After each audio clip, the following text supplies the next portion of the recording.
All right, so we're going live today, and it's Thursday, and we're continuing with the topic of radios. Let's check out our book for today.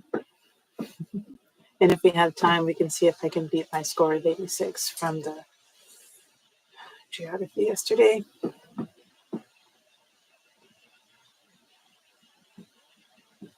It could have been much worse. It could have been a lot worse. Honestly, I think I did a pretty good job. Now, another thing that I want to study, or I probably have to even put together at the end of some of these, is a list of prominent people. I was looking for some videos, some trivia videos, kind of go through just recognizing different people, just knowing who they are by name. And I really have to get better at like knowing who different people were and different parts of history and all this jazz. So yeah, it'll be really cool to be able to just churn over these itineraries really quickly and spend a good chunk of the time just like studying random topics. Yeah, I need to share my screen. Just getting archive up really quickly. And I went to the thrift store today. I had to go get, um, well, a matching suit, like a top and bottoms suit. I think I'll take it to the tailor to get it tailored. But it's nice. It's hey, it might be so retro, it's modern. So we'll see. But I think either way, it'll look nice as long as it fits well, and I wear the right things with it. So I'm pretty excited about that. And I found a book, of course. I found a book, and it was a book of math mysteries. And I don't have it here with me, but I must have heard of them before. And I put together a lesson plan last year to write some mysteries, and that was rough. So I'm excited to have a book of examples because it would be so fun to do math mystery lessons where students are writing their own mysteries, which I think is just cool, just the coolest.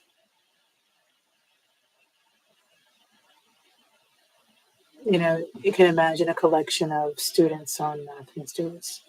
Yeah.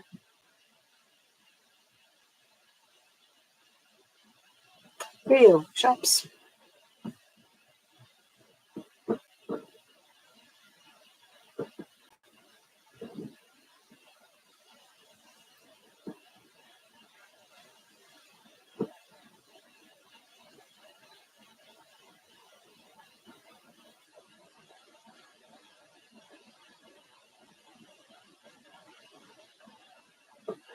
We'll save this one for tomorrow for Friday, and the one that we have set up for today is this one. Monograph on radio waves and circuits.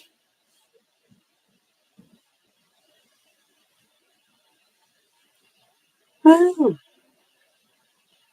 let's see if there's a little blurb. I don't see a little blurb.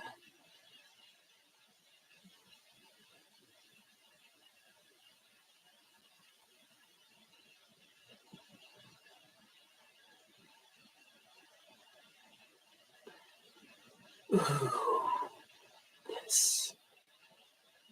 Boundary value and scattering problems. Journal introduction. Contents. Okay. All right. Forward, no introduction, electromagnetic diffraction and boundary value problems, integral representation for the field diffraction by a strip, some problems of electrodynamics related to a hollow cylinder of finite length, panel discussion.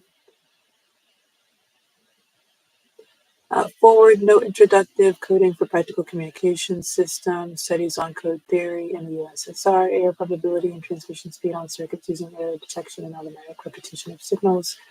Discussion, section 4, informative theory of randomly varying channels.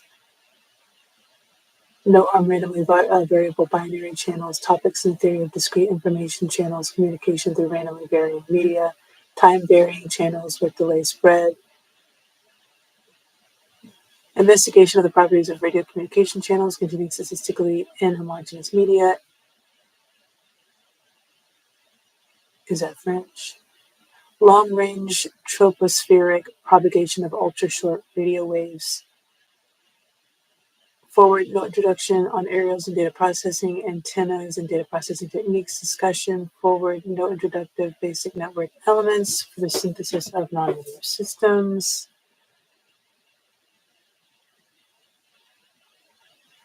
Solid state properties used in circuit elements, solid state circuit applications, fundamentals of Esaki tunnel diode and circuit application.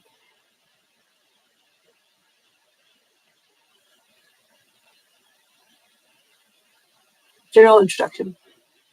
This being the first of the series of URSI General Assembly monographs on radio waves and circuits, some remarks on the history and objectives of the Commission are in order.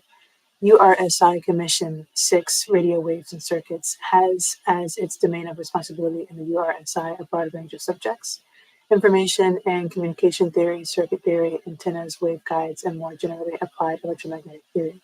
The commission originated as an offshoot from the Commission on Radio Physics under the direction of Professor van der Poel. Professor van der Poel recognized the need for a unit within URSI to deal with the many expanding new areas of research, new developments in applied mathematics, a need for a coordinating unit which would bring together engineers, physicists, and mathematicians on problems which were regarded as purely ancillary by the other commissions whose interests were turning more and more to the geophysical and cosmological import of radio propagation research. Hence the broad scope of the diversity of subject matter falling to Commission 6. All through the current General Assembly, the Commission has been organized on the basis of 3 subcommissions: information and communication theory, circuit theory, antennas, waveguides, and electromagnetic theory. The chairman of the respective subcommissions during the triennium,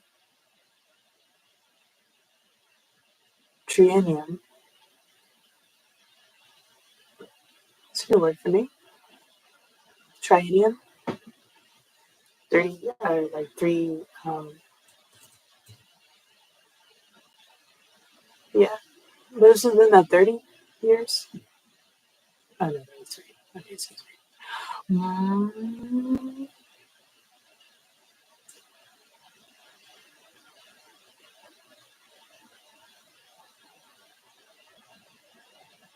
Dr. F. L. Stumpers of Netherlands, Professor Ing B.D. H. Telegian, Netherlands, and Professor G. Sinclair, Canada, upon whom developed the great portion of the task of carrying out the work of the Commission.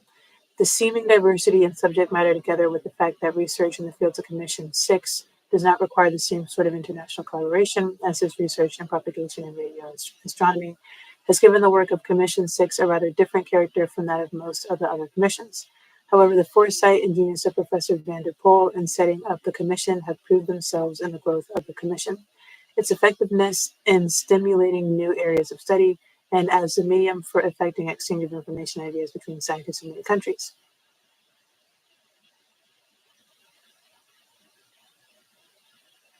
The Commission has become an international forum for discussion of topics which are regarded as of peripheral interest in other international unions, but which are vital to the growth of the individual fields and in concert to the growth of communications. The monograph represents the work of Commission 6 proper.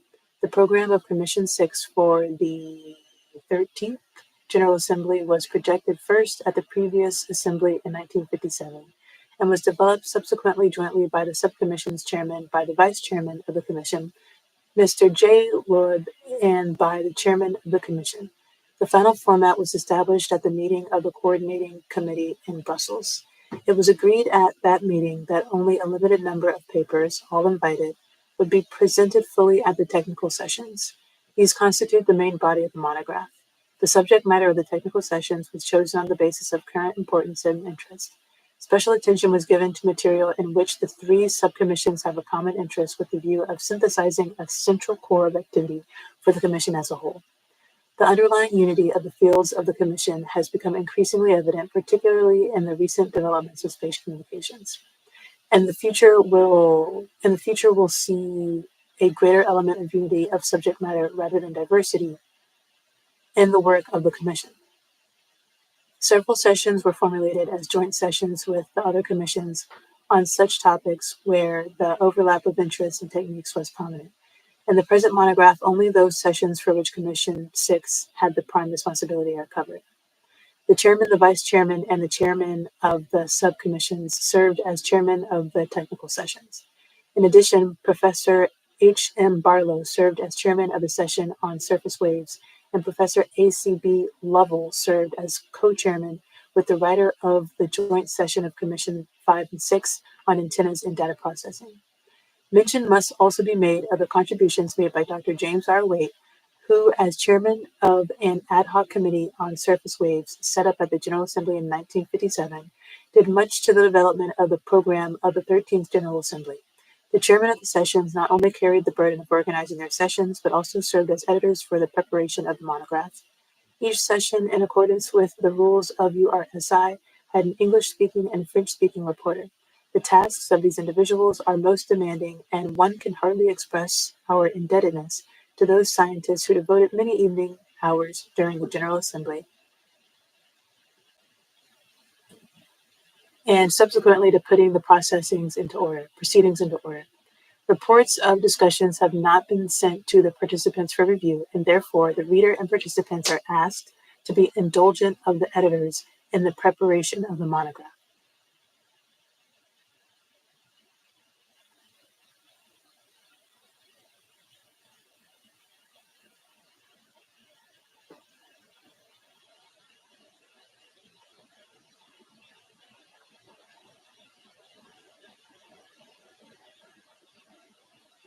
Professor Balth Vanderpoel passed away in October 1959.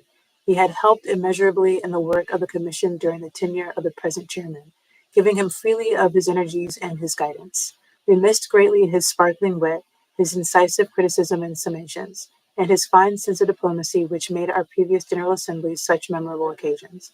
The growth and structure of Commission 6 is but one of many monuments to his genius as a scientist and administrator. It is with great sadness but deep appreciation that we dedicate this first monograph of Commission 6 to his memory.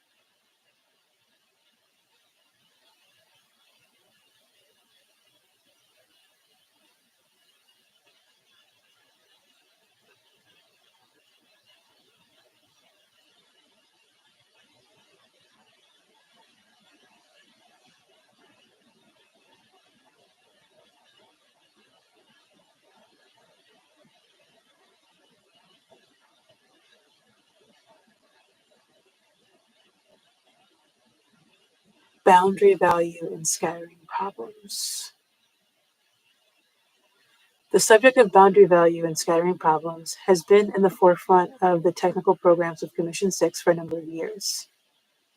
Steady progress has been made in developing solutions for the scattering of electromagnetic waves by bodies of various shapes, from the configurations for which the vector wave equation is separable, and exact solutions can be obtained in the form of a series of characteristic functions, to those for which the wave equation is non-separable and approximation techniques must be employed.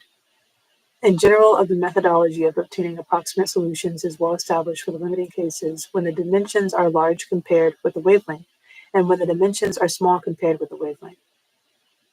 Oops.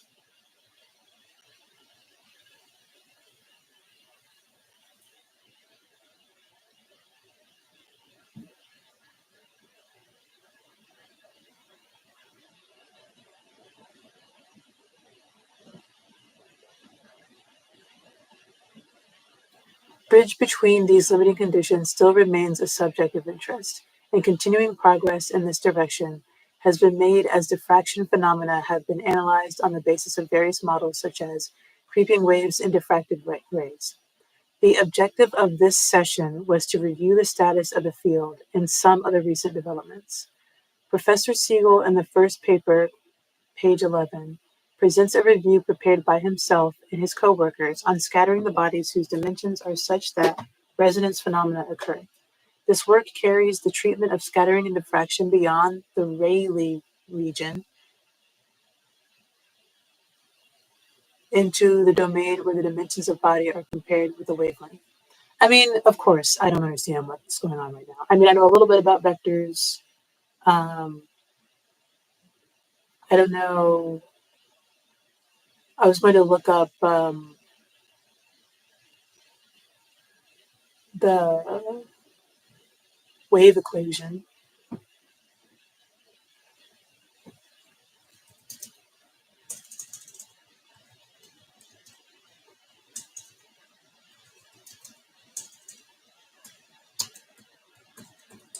Radio wave equation.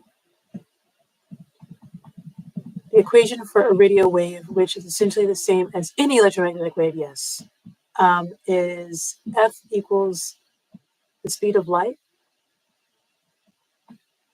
divided by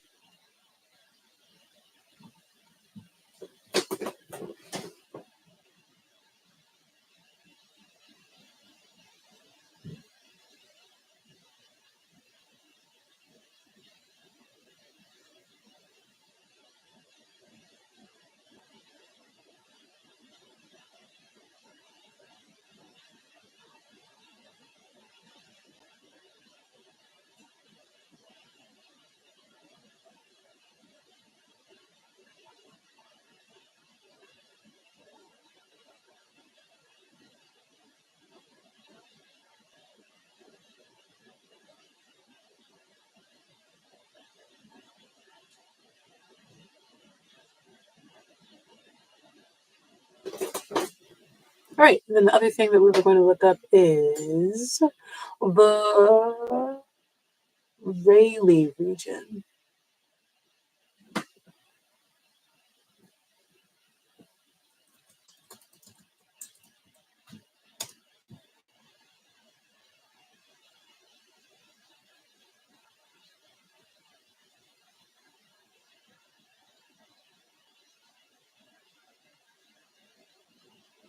Ooh, I think it's time to look for a YouTube video. Lord Rayleigh.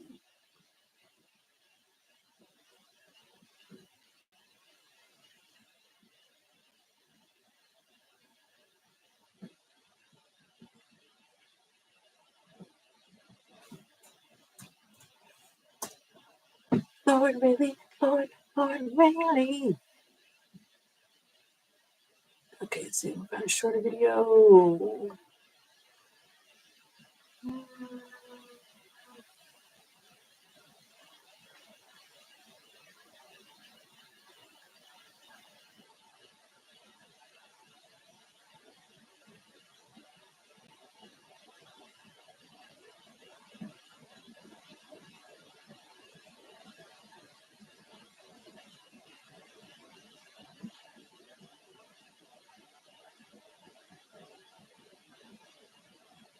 Okay, we're just going to watch this one at regular speed. It's less than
Okay.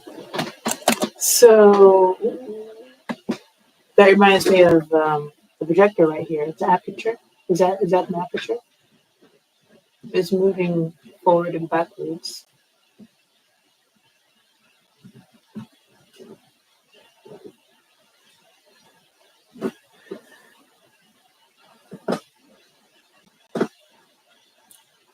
Did we go to Raleigh for this?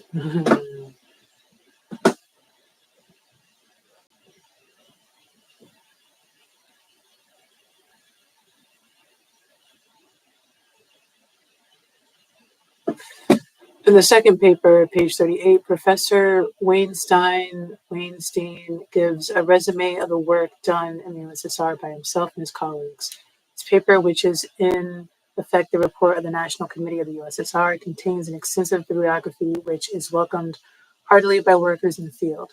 The paper was presented by Professor Falk, since Professor Weinstein unfortunately could not be present.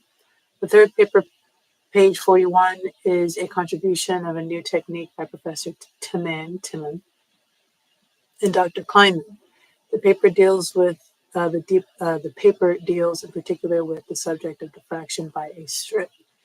It offers not only a new solution to the problem, but delineates a mathematical technique which may find application to many other problems. Professor Falk, in the fourth paper, deals with the problem of long history, the hollow cylinder of finite length.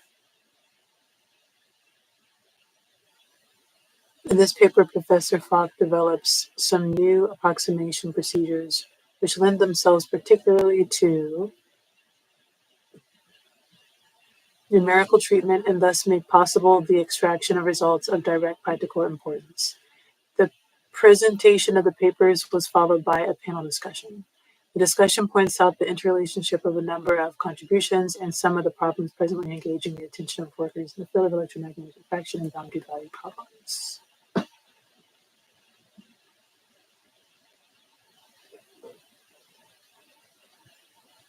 Oh, okay.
All right.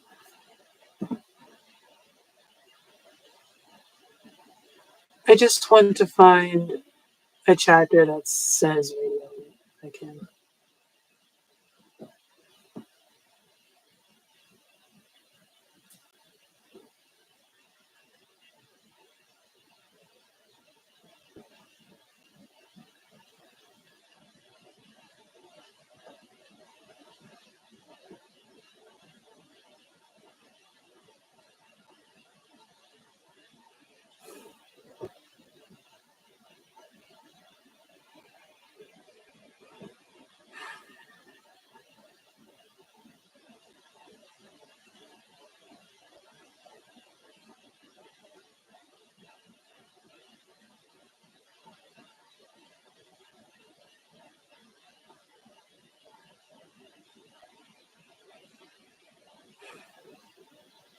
Mm-hmm. Oh, there we go. Oh, yep, yep. Okay.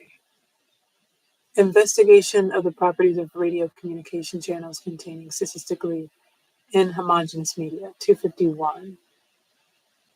Okay. 251.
This paper gives a brief survey of the basic trends in investigating the properties of radio communication channels containing statistically inhomogeneous media. Statistically inhomogeneous media.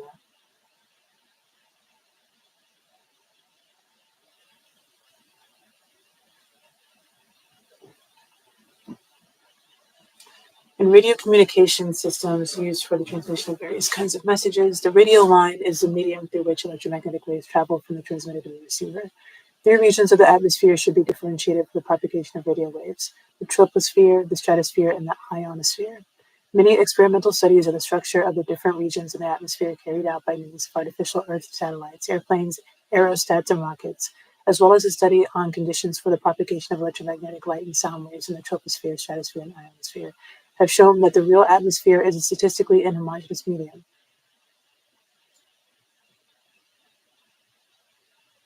which means it's heterogeneous. Two kinds of such inhomogeneities are usually observed, namely regular and stochastic.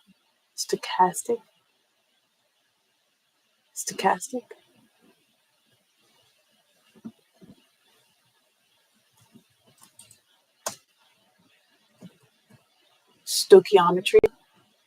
Stoichiometry.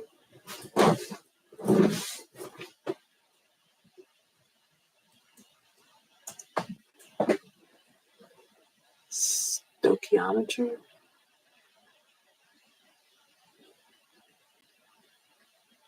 Stochasticity. Stochastic is the property of being well described by a random probability distribution. Stochasticity and randomness are technically distinct concepts. The former refers to modeling approach, while the latter describes phenomena. In everyday conversation, however, these terms are often used interchangeably. Stochasticity and randomness are technically distinct concepts. The former refers to a modeling approach, while the latter describes phenomena. Stochastic is the property of being well described by a random probability distribution.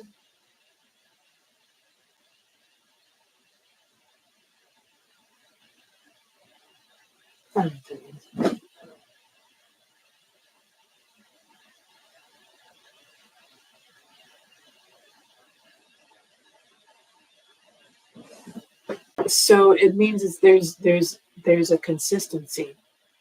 It means there's a predictability. So basically, what it's saying here is that, are you saying that each of the levels of the atmosphere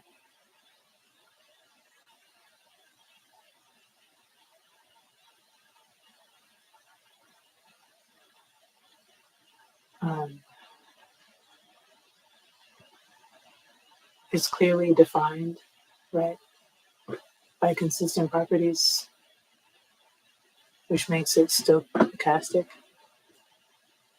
Like, it doesn't matter where you poke at that layer, you can describe it in the same way. Is that what it means? All right, stoichiometry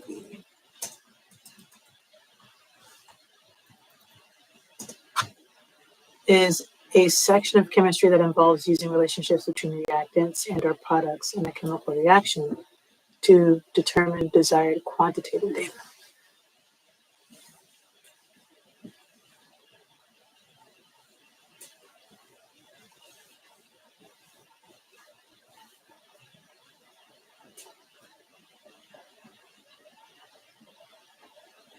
yeah, we read about stoichiometry. We watched a video about stoichiometry on roll day.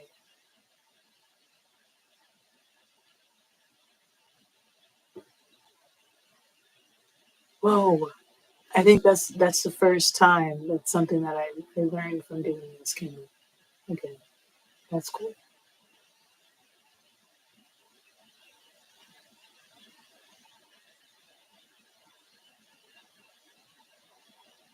And the quantitative data would be the moles, right? How many moles, right?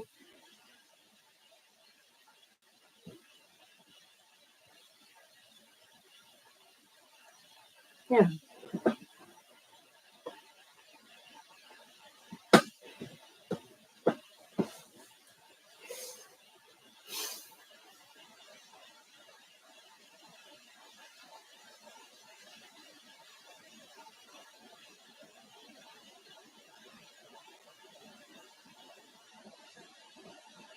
While stochastic inhomogeneities are caused by deviation from these average values.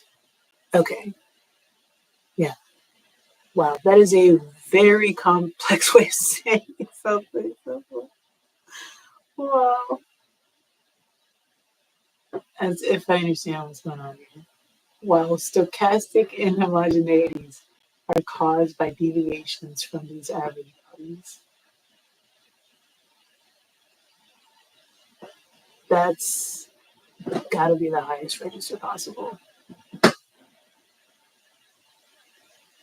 The most diversified reasons may exist for the appearance and existence of.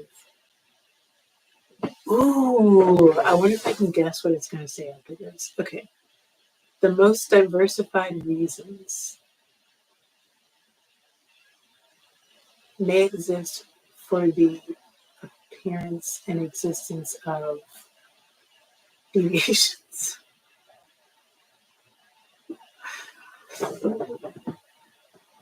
Of such deviations.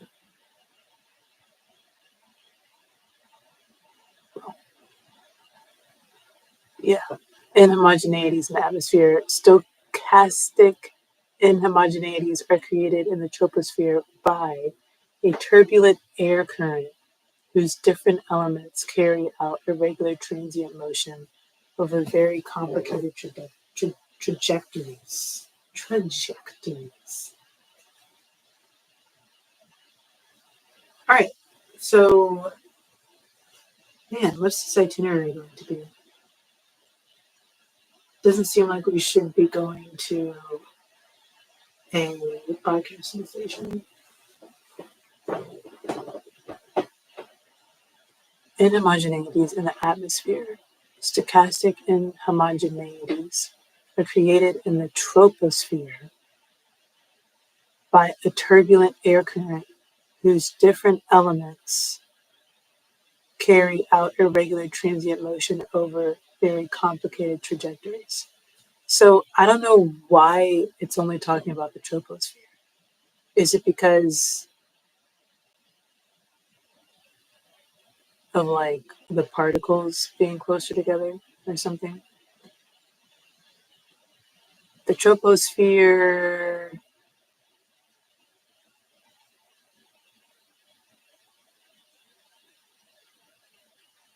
stratosphere, and ionosphere. The troposphere is I thought the troposphere is the troposphere the one closest to the ground? It must be.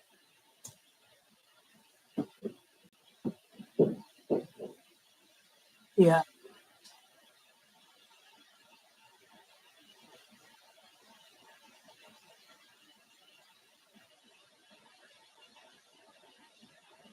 yeah.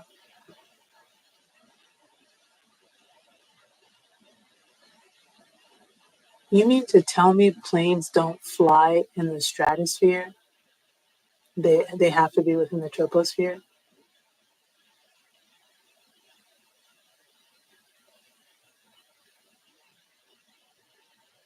That makes sense.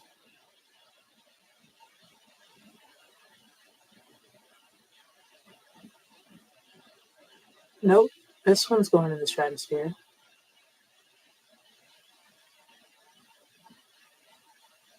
I don't see ionosphere here at all.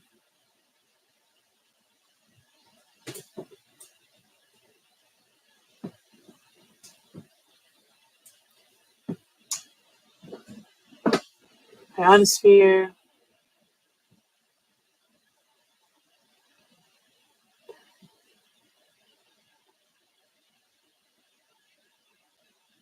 What's going on with the ozone layer these days? So, troposphere, stratosphere, mesosphere, thermosphere, exosphere. That's different than here. No, it's not. Okay. Thermosphere, exosphere.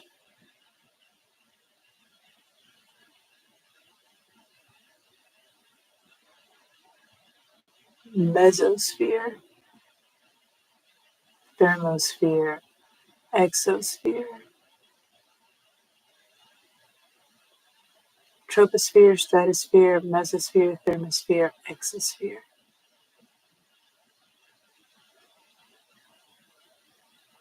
The other way, exosphere, thermosphere, mesosphere, stratosphere, troposphere.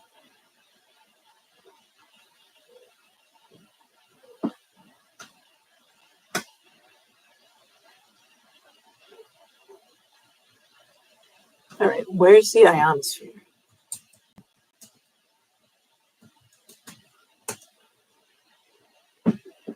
Ionosphere.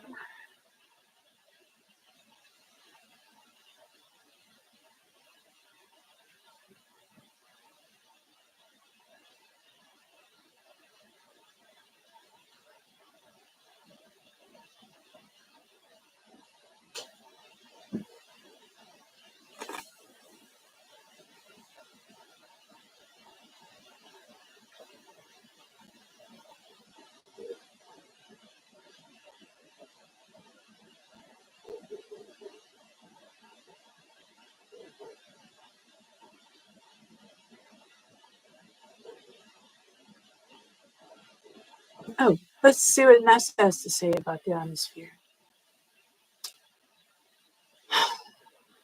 Stretching from roughly 50 to 40 miles above the surface, this region called the ionosphere is an electrified layer of the upper atmosphere generated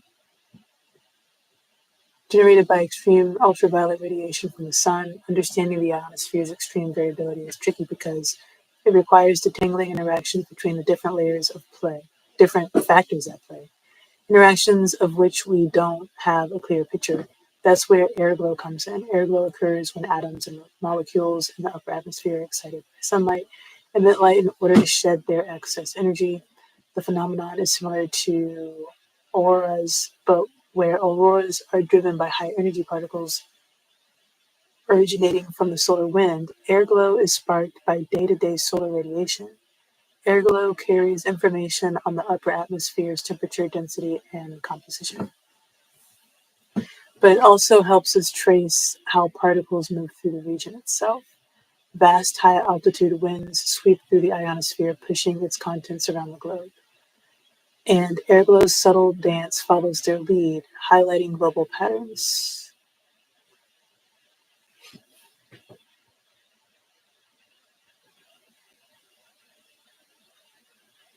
Yeah. So the ionosphere is it's everything above the mesosphere. It's along with the thermosphere and the exosphere.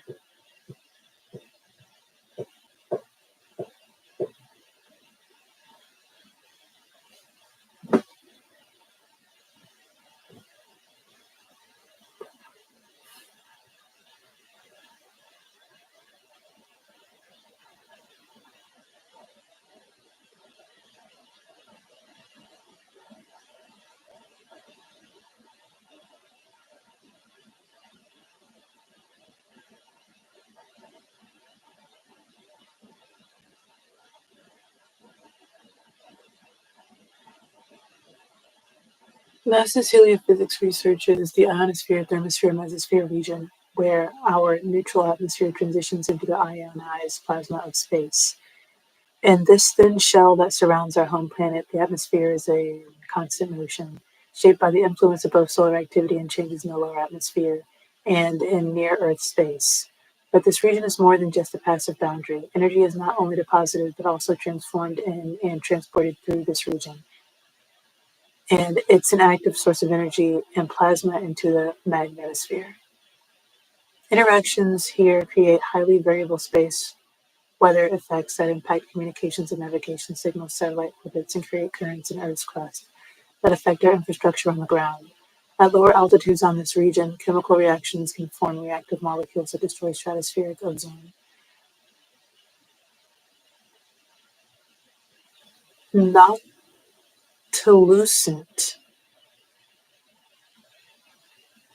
clouds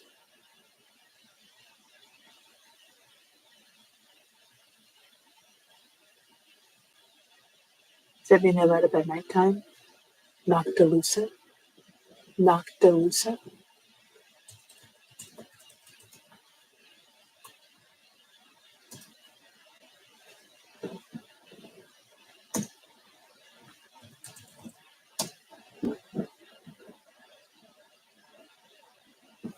Visible during the short night of the summer.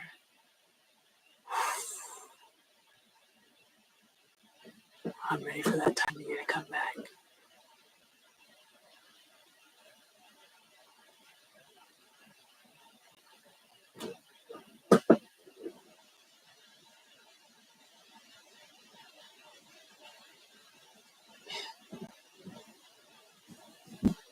Interactions here create highly variable space weather effects that impact communications and navigation signals, satellite orbits, and create currents in Earth's crust that affect our infrastructure on the ground. At lower altitudes in this region, chemical reactions can form reactive molecules that destroy stratospheric ozone.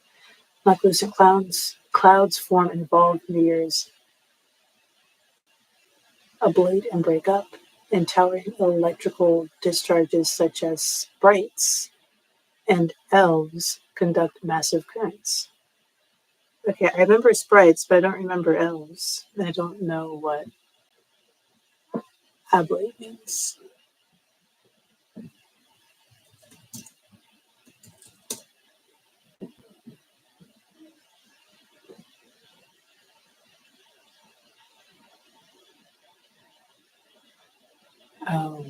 Oh, meteors. Okay, deteriorate in the atmosphere, towering electromagnetic discharge. Sprites and elves conduct massive currents.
All right, so is there such thing as a tour of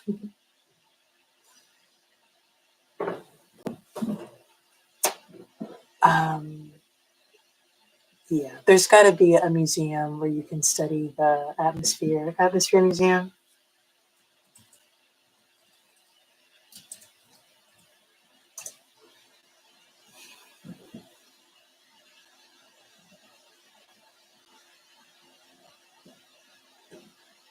No. Adverhazy.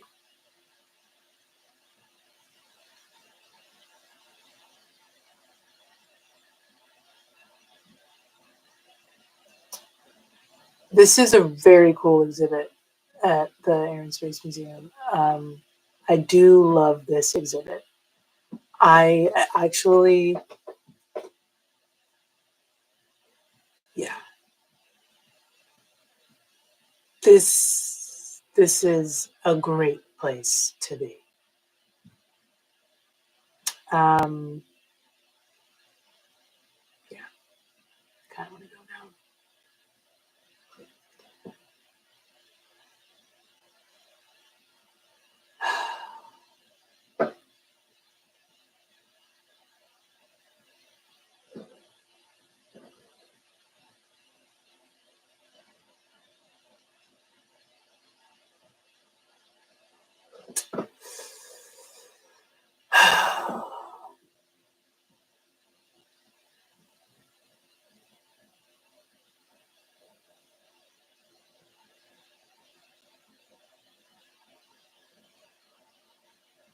Man, when I was studying astronomy in college, I took 2 courses in astronomy actually.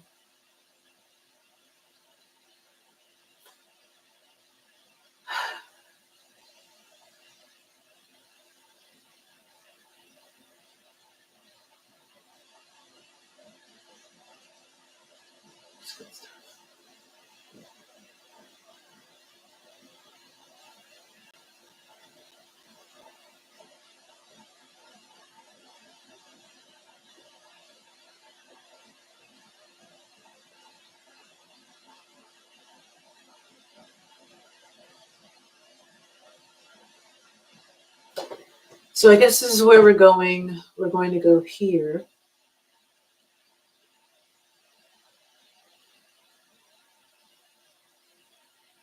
Wait a second.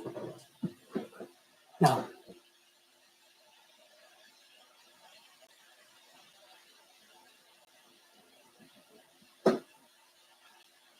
I don't know where we're going. I don't know.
I feel like I need to finish this up today.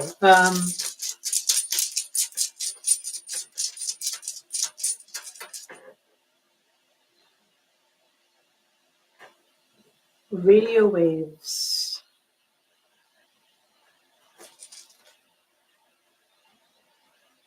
are going all over the place all the time, right? So it's not like they're not just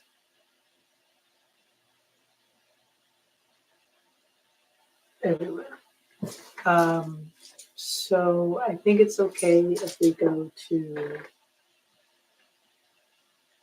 this, but there's got to be like a simple little project or something to do. I don't think today is the day I'm confused. So, yeah, we're going to leave it. Well, we have 3 minutes. Think about it. Um,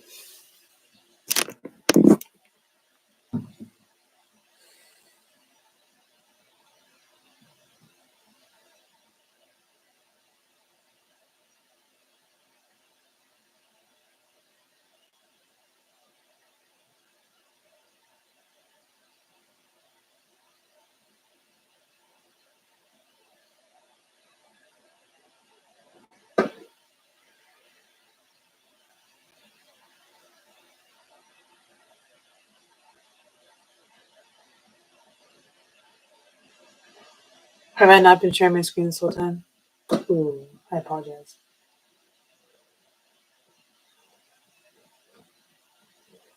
Looking at now. Well, luckily we listened to a video. It was more about listening, and then I was reading much of what I was reading. Wasn't much to see. And then I was just saying I wanted to go to this exhibit here. It's great. It's new. They're updating that whole place.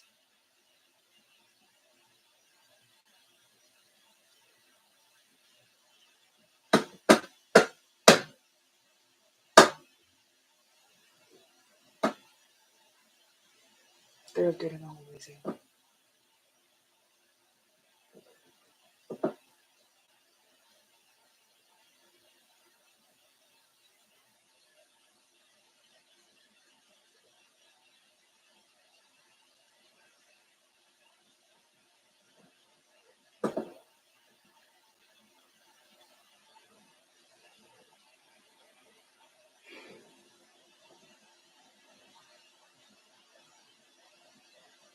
I mean, air and space, right? It's air and space, and that has waves all over it. Okay. There's even this huge thing in the middle of the antennae right there. So, yeah, we'll go to the Air and Space Museum.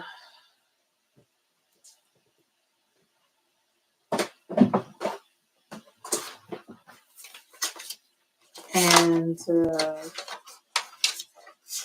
Air and Space Museum.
Air and Space Museum.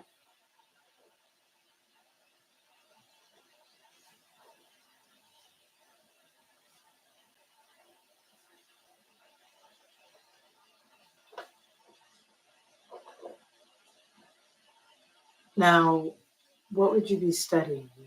That I don't know. I don't know. Going to that exhibit,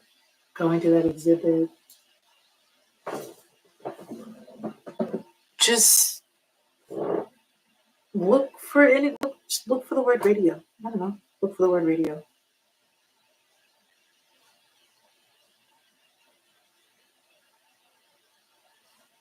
And summarize the place where it occurs.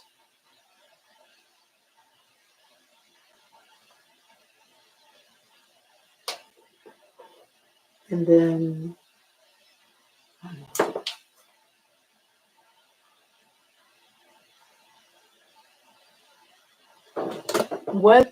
What's the whole reason behind this here? Yeah, I mean, we talk about airplanes come up in here. And airplanes fly through the region crossed by antenna directivity characteristics, rate of quick fades in the signal amplitude. I didn't realize what's going on.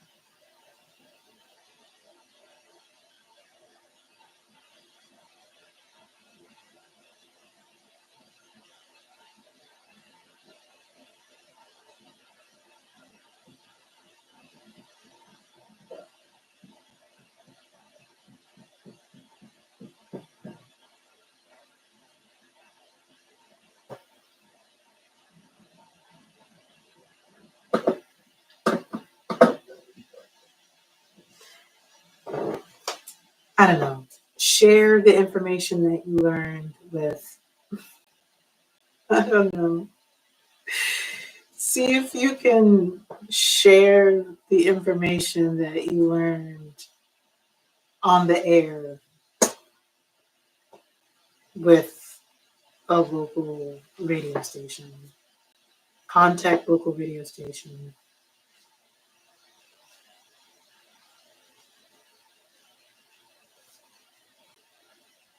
To share what you learned on the air.